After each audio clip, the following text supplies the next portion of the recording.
Shalom, saudara dan saudari yang terkasih dalam Tuhan kita Yesus Kristus. Marilah kita luangkan waktu beberapa menit untuk berkencan dengan Tuhan saat ini, agar dari hari ke hari kita semakin dekat dengan Tuhan, sehingga hidup kita semakin diberkati dan menjadi berkat. Bacaan dari surat kepada orang Ibrani bab 12 ayat 15. Jagalah supaya jangan ada seorang pun menjauhkan diri dari kasih karunia Allah, agar jangan tumbuh akar yang pahit, yang menimbulkan kerusuhan, dan yang mencemarkan banyak orang. Demikianlah sabda Tuhan, syukur kepada Allah.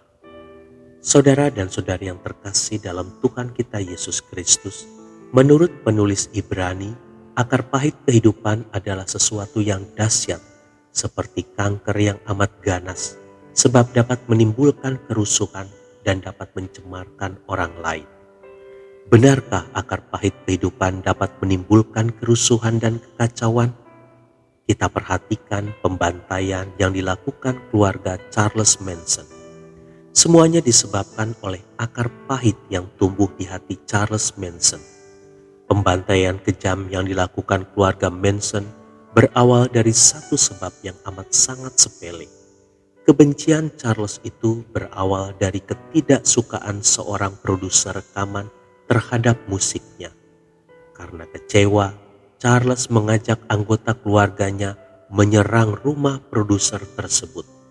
Akibatnya fatal. Semua korban yang tewas ternyata bukan keluarga sang produser rekaman, melainkan keluarga yang baru saja membeli rumah produser tersebut. Charles Manson terkejut, tapi apa daya, akar pahitnya telah membantai dan menghancurkan orang lain yang tidak mengetahui apapun tentang persoalan yang dihadapi Manson. Tidak hanya dalam dunia kejahatan akar pahit dapat melahap korbannya, tetapi di dalam kehidupan rohani pun akar pahit bisa bangkit melahap korbannya. Sebut saja Jim Jones, pimpinan sekte People Temple yang berhasil membujuk umatnya untuk bunuh diri secara massal dengan minum sianida. Atau Moses David dengan Children of God-nya yang telah mencemarkan moral pengikutnya. Semuanya itu terjadi karena mereka memiliki akar pahit yang bermula dari kebencian akan kemunafikan di dalam gereja. Sayangnya kebencian ini berubah menjadi pembenaran diri dan dendam yang mendalam. Akibatnya mereka menghancurkan iman banyak orang. Setelah diteliti, ternyata tindakan brutal dan amoral yang terjadi semuanya berawal dari akar pahit kehidupan yang tidak pernah dibereskan dengan benar. Saudara dan saudari yang terkasih dalam Tuhan kita Yesus Kristus, jika dosa bersarang dalam hati manusia, akibatnya jelas kehancuran.